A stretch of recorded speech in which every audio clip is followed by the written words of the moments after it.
അങ്ങനെ day 3 of biology challenge.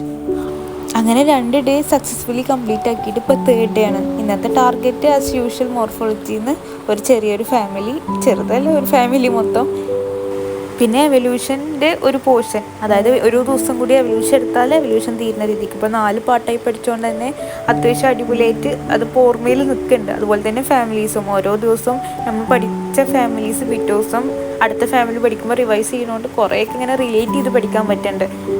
ഇത് രണ്ടും കൂടെ പിന്നുള്ളത് അനാറ്റമിയും പിന്നെ എക്സ്ക്രീഷനും ആയിരുന്നു.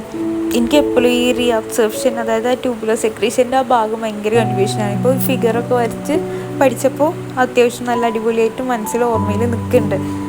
എന്തെങ്കിലും ഒരു കാര്യം ഫിഗറാക്കി പറ്റുന്നുണ്ടെങ്കിൽ അത് കുറച്ചും കൂടി നമുക്ക് മനസ്സിൽ ഒന്നുകൂടി നമ്മൾ വായിച്ച് പഠിക്കണേക്കാൻ നിൽക്കും. എനിക്കിങ്ങനെ വരച്ച് പഠിക്കൽ ഫ്ലോ ചാർട്ടൊക്കെ എനിക്ക് എഫക്റ്റീവ് ആവലുണ്ട് കേട്ടോ. അപ്പോൾ അങ്ങനെ 3rd ഡേയും സക്സസ്ഫുള്ളി കംപ്ലീറ്റ് ആക്കി.